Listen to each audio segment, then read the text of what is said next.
Market വാച്ചിലേക്ക് സ്വാഗതം. വിപണി വളരെ ശക്തമായ നിലയിൽ തന്നെ തുടരുന്ന കാഴ്ച കണ്ടാണ് ഈ വാരം അവസാനിച്ചത്. മുന്നോട്ട് നോക്കുമ്പോൾ ഇനി ചൊവ്വാഴ്ച വരാനിരിക്കുന്ന റിസർവ് ബാങ്കിന്റെ പോളിസി, ഇതുവരെ വന്ന റിസൾട്ടുകൾ മികച്ചതായിരുന്നു. ഇത്തരം ഘടകങ്ങളായിരിക്കും ഇനി അങ്ങോട്ട് വിപണിയെ സ്വാധീനിക്കുക. വിപണിയെക്കുറിച്ച് സംസാരിക്കാനായി hedge equities CEO N Bhuvanendran ചേരുന്നു. ഭുവനേന്ദ്രൻ, നമ്മൾ സൂചിപ്പിച്ചതുപോലെ ചൊവ്വാഴ്ചത്തെ ഏറ്റവും വലിയ ഒരു കാര്യം റിസർവ് ബാങ്കിന്റെ വായ്പ നയം. അത് രഘുറാം രാജൻ തന്റെ രണ്ടാമത്തെ പോളിസിയിലും ഒരു 0.5% കൂടി റിസർവ് ബാങ്കിൽ നിന്നും ബാങ്കുകൾ എടുക്കുന്ന ഹ്രസ്വകാല വായ്പയുടെ പലിശ നിരക്കായ റീപ്പോ 0.5% ഇനിയും കൂട്ടിയേക്കും എന്ന തരത്തിൽ. അതായത് ആദ്യത്തെ പണവായ്പ നയത്തിൽ അദ്ദേഹം 0.5% കൂട്ടി, അതിനെ തുടർന്ന് വിപണികൾ താഴേക്ക് വന്നു. പക്ഷേ അത് യാഥാർത്ഥ്യബോധത്തോടു കൂടിയുള്ള ഒന്നായിട്ടാണ് പൊതുവെ ഇപ്പോൾ വിലയിരുത്തപ്പെടുന്നത്. ഇത് സുബ്ബറാവു ചെയ്തപ്പോൾ എല്ലാവരും സുബ്ബറാവുവിനെ കളിയാക്കുകയും അല്ലെങ്കിൽ ശരിയല്ല, പ്രശ്നങ്ങൾ യഥാർത്ഥ രീതിയിലല്ല കാണുന്നത് എന്ന് പറഞ്ഞ് എല്ലാവരും അദ്ദേഹത്തെ മോശക്കാരനാക്കി ചിത്രീകരിച്ചിരുന്നു. പക്ഷേ സുബ്ബറാവു ഇദ്ദേഹം ആള് മാറി പുതിയ ആൾ വന്നപ്പോൾ അദ്ദേഹം ചെയ്തതിന് യാഥാർത്ഥ്യബോധമുണ്ട് എന്ന തരത്തിലായി വിലയിരുത്തലുകൾ വന്നത്. എന്തായാലും ഇനിയും ഒരു 0.5% കൂടി വർധന പൊതുവെ വിപണി പ്രതീക്ഷിക്കുന്നുണ്ട്. അത് വിപണിയെ സംബന്ധിച്ചിടത്തോളം അത് ഡിസ്കൗണ്ടഡ് ആണോ? രണ്ട്, ഈ പറയുന്ന മാർജിനൽ സ്റ്റാൻഡിംഗ് ഫെസിലിറ്റി എന്ന് പറയുന്ന ഒരു ദിവസത്തേക്കായിട്ട് ബാങ്കുകൾ റിസർവ് ബാങ്കിൽ നിന്നെടുക്കുന്ന വായ്പയുടെ പലിശ നിരക്ക് കുറയ്ക്കുമോ? MSF കുറയ്ക്കാനുള്ള സാധ്യത കുറവാണ്. റിപ്പോ നിരക്കും കൂട്ടാനുള്ള സാധ്യത കുറവാണ്. കാരണം കൂടുതൽ ഇൻഫ്ലേഷന് കൂടുതൽ ഇമ്പോർട്ടൻസ് കൊടുക്കുകയാണെങ്കിൽ ചിലപ്പോൾ റിപ്പോ നിരക്കിൽ ഒരു ഹൈക്ക് പ്രതീക്ഷിക്കാം. പക്ഷെ അതിനോട് അത്ര നെഗറ്റീവായിട്ട് മാർക്കറ്റ് റിയാക്ട് ചെയ്യാനുള്ള സാധ്യത വളരെ കുറവാണ്. ഒന്ന് വളരെ ബെറ്റർ ആയിട്ടുള്ള മൺസൂൺ ലഭിച്ചുകൊണ്ട് ഫുഡ് ഇൻഫ്ലേഷനാണ് കൂടുതലായിട്ട് വരുന്നത്. അത് ചിലപ്പോൾ ഈ ഇത്രയും നല്ല മൺസൂൺ ലഭിച്ചത് കൊണ്ട് ആ ഇൻഫ്ലേഷൻ കുറഞ്ഞു വരാനുള്ള ഒരു സാഹചര്യം വിലയിരുത്തിക്കൊണ്ട് റിപ്പോ നിരക്കിൽ ഒരു ഹൈക്ക് ഇല്ലാതെ വരാനുള്ള സാധ്യതയും കൂടുതലായിട്ട് മാർക്കറ്റ് വിലയിരുത്തുന്നുണ്ട്. അപ്പോൾ എന്ത് തന്നെയാണെങ്കിലും ടോട്ടലി മാർക്കറ്റ് ഒരു പോസിറ്റീവ് സോണിലാണ് മൂവ് ചെയ്യുന്നത്. ഇപ്പോൾ രഘുറാം രാജന്റെ റിപ്പോ നിരക്ക് കൂട്ടിയെങ്കിലും അതിനെ നെഗറ്റീവായിട്ട് കാണാത്തത് അദ്ദേഹത്തിൽ വലിയൊരു പ്രതീക്ഷ മാർക്കറ്റിനുണ്ട്. ഓരോ കാര്യങ്ങളും അവതരിപ്പിക്കുന്ന രീതി, അപ്പോൾ അദ്ദേഹത്തിന്റെ എക്സ്പീരിയൻസ്, അതുകൊണ്ടായിരിക്കാം റിപ്പോ നിരക്ക് കൂട്ടിയിട്ടും മാർക്കറ്റ് അതിനോട് അത്രത്തോളം നെഗറ്റീവായിട്ട് റിയാക്ട് ചെയ്യാതിരുന്നത്. അതുപോലെ തന്നെ FISന്റെ വളരെ ആക്റ്റീവായിട്ടുള്ള പാർട്ടിസിപ്പേഷൻ, ഇത് പ്യൂർലി ഒരു ലിക്വിഡിറ്റി ഡ്രിവൺ ആയിട്ടുള്ള മാർക്കറ്റ് തന്നെയാണ്. കാരണം ഇക്കണോമിക് സിറ്റുവേഷൻ ഒന്നും അത്രത്തോളം ഫേവറബിൾ അല്ല. പക്ഷേ ഒരു ഭാഗത്ത് സെക്കൻഡ് ക്വാർട്ടർ റിസൾട്ട് മാർക്കറ്റ് പ്രതീക്ഷിച്ചതിലും വളരെ ബെറ്റർ ആയിട്ടുള്ള റിസൾട്ടാണ് അനൗൺസ് ചെയ്തത്. ഇപ്പോൾ ലാസ്റ്റ് വീക്ക് വന്ന L&T എടുത്താലും അതുപോലെ തന്നെ ICICI ബാങ്ക്, യെസ് ബാങ്ക്, ഈ റിസൾട്ടുകളൊക്കെ തന്നെ മാർക്കറ്റിന്റെ പ്രതീക്ഷയ്ക്ക് ഉപരിയായ റിസൾട്ടായിരുന്നു. അതിന്റെ റിഫ്ലക്ഷൻ പ്ലസ് FISന്റെ വളരെ ആക്റ്റീവായിട്ടുള്ള പാർട്ടിസിപ്പേഷൻ, ഇത് രണ്ടുമാണ് മാർക്കറ്റിനെ ഇപ്പോഴും ഈ 6200 ലെവലിൽ കണ്ടിന്യൂ ചെയ്യിക്കുന്ന ഒരു റീസൺ. നെക്സ്റ്റ് വീക്ക് ഒരു ക്രൂഷ്യൽ തന്നെയാണ്. കാരണം 29th വരുന്ന RBIയുടെ പോളിസിയും 30th വരുന്ന ഫെഡ് മീറ്റിംഗും, ഇത് രണ്ടും മാർക്കറ്റിനെ സംബന്ധിച്ച് ക്രൂഷ്യൽ തന്നെയാണ്. ഈ രണ്ട് ഡിസിഷൻ, ഇതിൽ നിന്ന് വരുന്ന ഔട്ട്കം തീർച്ചയായിട്ടും മാർക്കറ്റിനെ ഇൻഫ്ലുവൻസ് ചെയ്യാനുള്ള സാധ്യത കൂടുതലാണ്. പൊതുവെ അനലിസ്റ്റുകൾ 0.5% റീപ്പോ കൂട്ടുമെന്ന് കരുതുന്നുണ്ടെങ്കിലും നമ്മൾ കരുതുന്നത് അല്ലെങ്കിൽ കരുതേണ്ടത് നിലവിലുള്ള സ്റ്റാറ്റസ് കോ മെയിൻറ്റെയിൻ ചെയ്യും, അല്ലെങ്കിൽ ഈ കീ റേറ്റ്സിൽ ഒന്നും ചേഞ്ച് വരുത്തില്ല എന്ന് വേണം. അപ്പോൾ അങ്ങനെ വന്നു കഴിഞ്ഞാൽ ഈ കീ റേറ്റ്സിൽ മാറ്റങ്ങൾ വരുത്തുന്നില്ല എങ്കിൽ വിപണി റാലി ചെയ്യില്ലേ? തീർച്ചയായിട്ടും rally. Even 25 basis point increase ചെയ്താൽ പോലും മാർക്കറ്റിൽ വളരെ ഷാർപ്പായിട്ടുള്ള ഒരു സെൽ ഓഫ് നമ്മൾ പ്രതീക്ഷിക്കേണ്ട. കാരണം for short time point of view മാർക്കറ്റിൽ ഇപ്പോഴും ആ പോസിറ്റീവ് മൊമെന്റം നിലനിൽക്കുന്നു എന്നുള്ളതാണ്. കാരണം ഒരു കൺസോൾട്ടേഷൻ ഫേസിലേക്ക് മാർക്കറ്റ് മൂവ് ചെയ്യുന്നു. ടോട്ടൽ മാർക്കറ്റിൽ ഒരു എനർജി നിലനിൽക്കുന്നുണ്ട്. അപ്പോൾ അതുകൊണ്ട് തന്നെ പെട്ടെന്ന് തന്നെ മാർക്കറ്റിൽ വീണ്ടും ഒരു ഹയർ മൂവ്മെന്റിനുള്ള സാധ്യതയാണ് കൂടുതലായിട്ട് കാണുന്നത്. അപ്പോൾ നമ്മൾ ഒരു ട്രേഡിംഗ് പ്രോസ്പെക്റ്റീവിൽ മാർക്കറ്റിനെ കാണുകയാണെങ്കിൽ രണ്ട് ആംഗിളിൽ ഇതിനെ കാണണം. ഒന്ന്, വാല്യുവേഷൻ ബേസിൽ ഒരു റിയൽ വാല്യൂ ബൈയിങ്ങിന് പറ്റിയ ഒരു സമയമല്ല ഇത്. അതേസമയത്ത് മാർക്കറ്റിൽ പോസിറ്റീവ് മൊമെന്റം നിലനിൽക്കുന്നു. അതുകൊണ്ട് തന്നെ ഇൻവെസ്റ്റേഴ്സ് ട്രേഡിംഗ് ആംഗിളിൽ നമ്മൾ ഇതിനെ കാണുകയാണെങ്കിൽ ബൈ തന്നെയാണ്. കാരണം ആ മൊമെന്റം പോസിറ്റീവാണ്. അതുകൊണ്ട് തന്നെ ബൈ ഓൺ ഡിപ്പ് എന്നുള്ള സ്ട്രാറ്റജിയാണ് with a strict stop loss. ആ മാർക്കറ്റ് ചിലപ്പോൾ പുതിയ ഹൈ കട്ട് ചെയ്യാനുള്ള നിയർ ടൈം കട്ട് ചെയ്യാനുള്ള സാധ്യതയാണ് കൂടുതൽ ഇപ്പോഴത്തെ സാഹചര്യത്തിൽ കാണുന്നത്. നെഗറ്റീവ് ന്യൂസ് ഒന്നും വന്നില്ല എങ്കിൽ ഇമ്മീഡിയറ്റ് മാർക്കറ്റ് പുതിയ ഹൈ കട്ട് ചെയ്യാനുള്ള സാധ്യത കൂടുതലാണ്.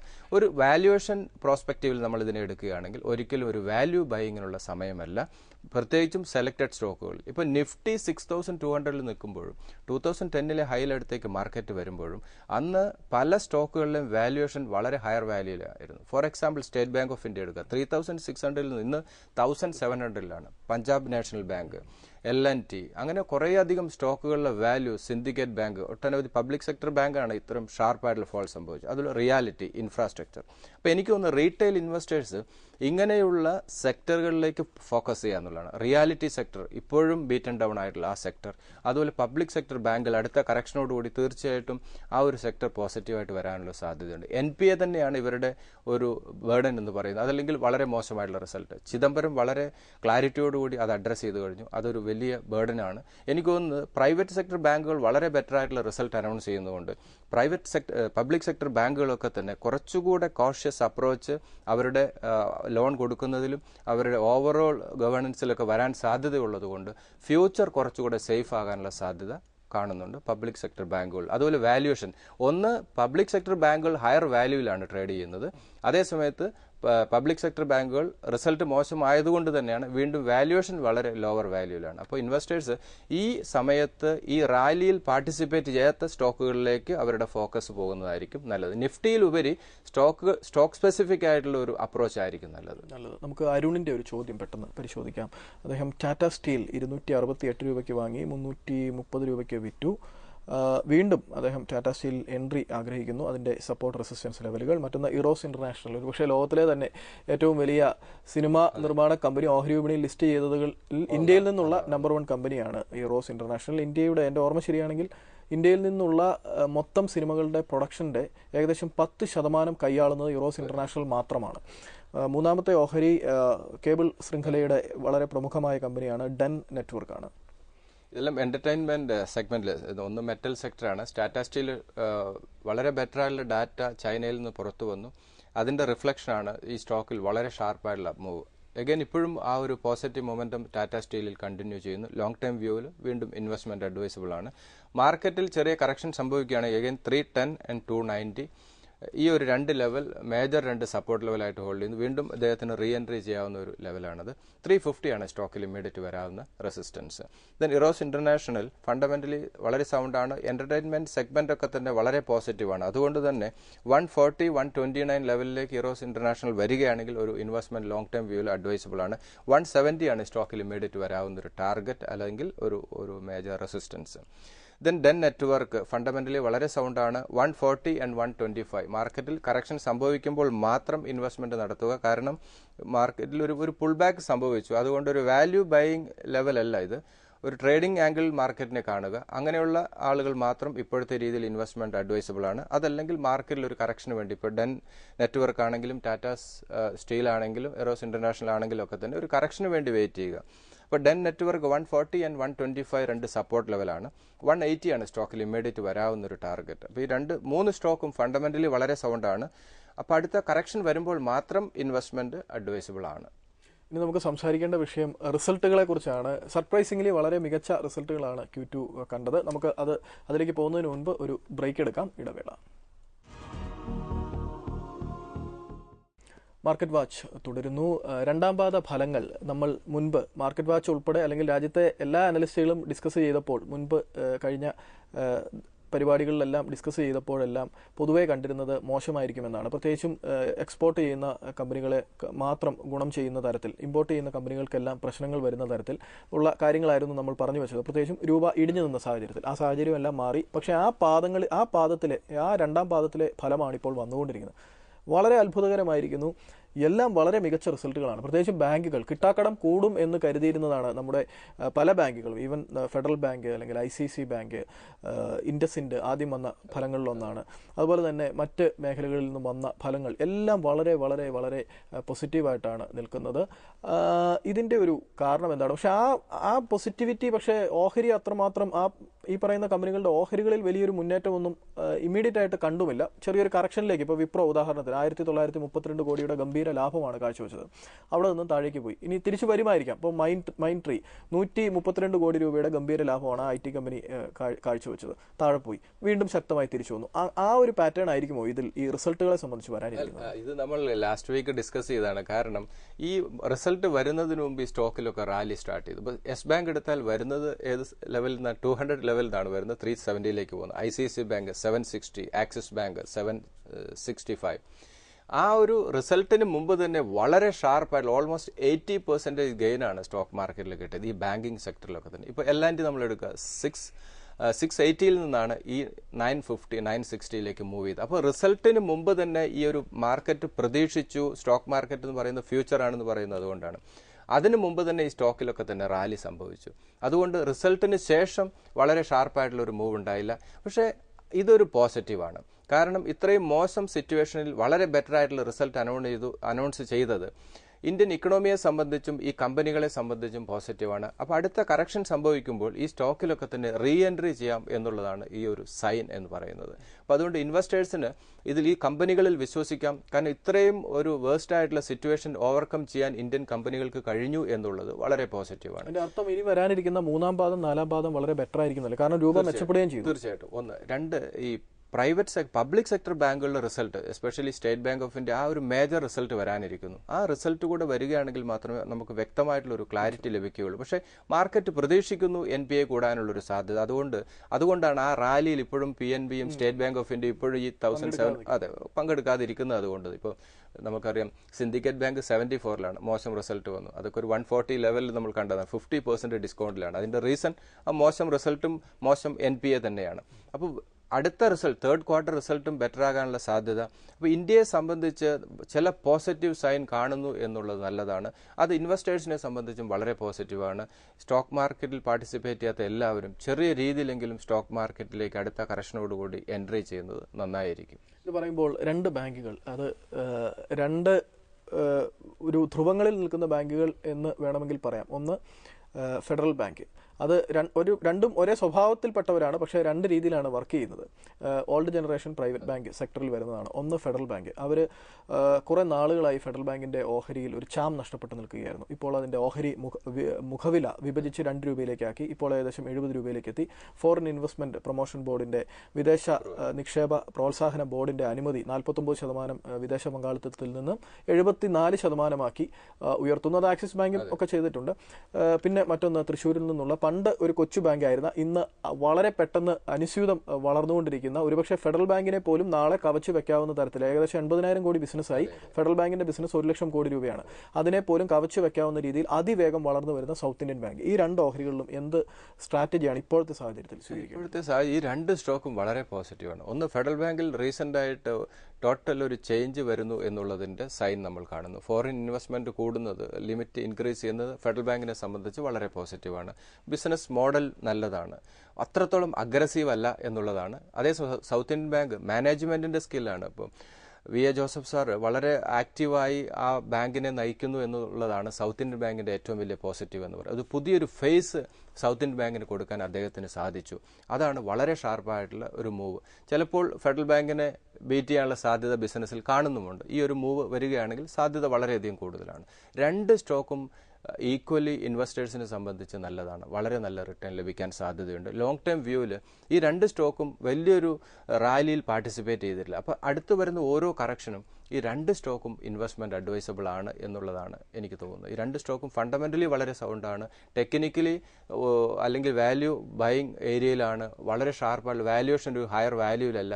ഇതൊക്കെ തന്നെ ഈ സ്റ്റോക്കിനെ സംബന്ധിച്ച് വളരെ പോസിറ്റീവാണ്. അതുകൊണ്ട് സൗത്ത് ഇന്ത്യൻ ബാങ്കും ഫെഡറൽ ബാങ്കും ലോങ് ടേം വ്യൂവിൽ ഇൻവെസ്റ്റേഴ്സിന് ഒരു ഇൻവെസ്റ്റ്മെന്റ് നടത്താവുന്ന ഫണ്ടമെന്റലി വളരെ സൗണ്ടായിട്ടുള്ള ഒരു സ്റ്റോക്ക് തന്നെയാണ്. നമുക്ക് അജേഷിന്റെ ഒരു ചോദ്യം നോക്കാം. അതിൽ അദ്ദേഹം ഹിൻഡാൽകോ എഴുതിയിരിക്കുന്നു 118 രൂപയ്ക്ക് വാങ്ങിയിരിക്കുന്നു. നമുക്കറിയാം ഹിൻഡാൽകോ മറ്റേ കോൾ കേസിൽ പെട്ട് ഉഴലുന്ന പോലെ തോന്നുന്നു. പ്രത്യേകിച്ചും കുമാരമംഗലം ബിർളയെ ചോദ്യം ചെയ്യുന്നു തുടങ്ങിയ കാര്യങ്ങളെല്ലാം നടക്കുന്നു. പക്ഷേ അതിനോടൊപ്പം തന്നെ കംട്രോളർ ആൻഡ് ഓഡിറ്റർ ജനറൽ ആയിരുന്ന വിനോദ് റായ് ഇതേ ഡീലിന് ക്ലീൻ ചിറ്റ് നൽകിയിട്ടുമുണ്ട്. അപ്പോൾ ഹിൻഡാൽകോ ഈ ഇപ്പോഴത്തെ താഴ്ന്നു നിൽക്കുന്ന നിലവാരത്തിൽ ബൈ ചെയ്യാമോ എന്നുള്ള ഒരു ചോദ്യവും കൂടി വേറെയുണ്ട്. മറ്റൊന്ന് അശോക് ലൈലാൻഡ് 19 രൂപ 65 പൈസയ്ക്ക് വാങ്ങിയിരിക്കുന്നു. L&T 912 രൂപയ്ക്ക് വാങ്ങിയിരിക്കുന്നു. ആക്സിസ് ബാങ്ക് 939, എസ്കോട്ട്സ് 72 രൂപയ്ക്ക് വാങ്ങിയിരിക്കുന്നു. ഇതിൽ ഹിൻഡാൽകോ ഈ റാലിയിൽ പാർട്ടിസിപ്പേറ്റ് ചെയ്യാതിരിക്കാനുള്ളൊരു പ്രധാന റീസൺ ഈ കുമാരമംഗലം ബിർളയ്ക്ക് എഗൻസ്റ്റ് ആയിട്ട് വന്ന CBIയുടെ ഒരു എൻക്വയറി, അതല്ലെങ്കിൽ കേസ് തന്നെയാണ്. ഫണ്ടമെന്റലി ഈ സ്റ്റോക്ക് വളരെ സൗണ്ട് തന്നെയാണ്. അടുത്തൊരു കറക്ഷൻ 104.97 ലെവലിലേക്ക് ഈ സ്റ്റോക്ക് വീണ്ടും കറക്റ്റ് ചെയ്ത് വരികയാണെങ്കിൽ ലോങ് ടേം വ്യൂവിൽ ഇൻവെസ്റ്റ്മെന്റ് അഡ്വൈസബിൾ ആണ്. ഫണ്ടമെന്റലി വളരെ സൗണ്ട് ആയിട്ടുള്ള സ്റ്റോക്കാണ്. 120 ആണ് സ്റ്റോക്കിൽ ഇമ്മീഡിയറ്റ് വരാവുന്ന റെസിസ്റ്റൻസ്. ദെൻ അശോക് ലൈലാൻഡ് ആണ്. അശോക് ലൈലാൻഡ് മൂവ്മെൻറ്റ് വളരെയധികം കുറവാണ്. ഒരു ഡൗൺ സൈഡ് റിസ്ക് സ്റ്റോക്കിൽ കുറവാണ് എന്നുള്ളതാണ് ഇതിൻ്റെ ഒരു ഹൈലൈറ്റ് എന്ന് പറയുന്നത്. 14 and 12 രണ്ട് സപ്പോർട്ട് ലെവലാണ്. 21 ആണ് ഈ സ്റ്റോക്കിൽ ഇമ്മീഡിയറ്റ് വരാവുന്ന റെസിസ്റ്റൻസ്. ദെൻ എസ്കോർട്സ് ആണ്. എസ്കോർട്സ് നമ്മൾ 72 ലെവലിലൊക്കെ സ്ട്രോങ് റെക്കമെൻഡേഷൻ കൊടുത്തതാണ്. ഇപ്പോൾ 90+ സ്റ്റോക്ക് മൂവ് ചെയ്യുന്നത്. ഇപ്പോഴത്തെ രീതിയിൽ വീണ്ടും ഈ സ്റ്റോക്കിൽ അടുത്തൊരു കറക്ഷനോടുകൂടി ലോങ് ടേം വ്യൂവിൽ എസ്കോർട്സ് വീണ്ടും ഹയർ ലെവലിലേക്ക് പോകാൻ സ്ട്രെങ്ത് ഉള്ള ഒരു സ്റ്റോക്കാണ്. ഒരു 150 ലെവലിലേക്ക് ഒരു ബുൾ റൈഡ് മാർക്കറ്റിൽ സംഭവിക്കുകയാണെങ്കിൽ 150 ലെവലിലേക്ക് ഇമ്മീഡിയറ്റ് മൂവ് ചെയ്യാൻ സ്ട്രെങ്ത് ഉള്ള ഒരു സ്റ്റോക്കാണ് എസ്കോർട്സ്. അടുത്ത ഓരോ കറക്ഷനും എസ്കോർട്സിൽ പോർട്ട്ഫോളിയോയിൽ കൊണ്ടുവരുന്നത് നന്നായിരിക്കും. 87 and 79 രണ്ട് സപ്പോർട്ട് ലെവലാണ്. 120 ആണ് short time point of view സ്റ്റോക്കിൽ ഇമ്മീഡിയറ്റ് വരാവുന്ന റെസിസ്റ്റൻസ്. ഇതിൽ ഹിൻഡാൽകോ എസ്കോർട്സ് ലോങ് ടൈം വ്യൂവിൽ ഇൻവെസ്റ്റ്മെന്റ് അഡ്വൈസബിൾ ആണ്. ഫണ്ടമെന്റലി വളരെ സൗണ്ടാണ്. ഈ എസ്കോർട്സ് മാത്രം കുറച്ചൊരു ഹയർ വാല്യൂയിലേക്ക് മൂവ് ചെയ്തു. അടുത്തൊരു കറക്ഷൻ സംഭവിക്കുമ്പോൾ മാത്രം ഇൻവെസ്റ്റ്മെന്റ് അഡ്വൈസബിൾ ആണ്. നമുക്ക് തിരികെ വരാം ഇടവേളയ്ക്ക് ശേഷം. മാർക്കറ്റ് വാച്ച് തുടരുന്നു. നേരത്തെ അജേഷിന്റെ ചോദ്യത്തിൽ 2-3 ചോദ്യങ്ങൾ കൂടി ബാക്കിയുണ്ട്. ഒന്ന് L&T, 2 ആക്സിസ് ബാങ്ക്. ആക്സിസ് ബാങ്കിനൊപ്പം ടാറ്റ മോട്ടോഴ്സിനെ കുറിച്ച് ഒന്ന് കമന്റ് ചെയ്യാം. ICICI ബാങ്കിനെ കുറിച്ച് പറയാം. പിന്നെ മറ്റൊരു കാര്യം, വി-ഗാർഡ് സൈഡിൽ കൂടെ റിസൾട്ട് അങ്ങ് വന്നു പോയി.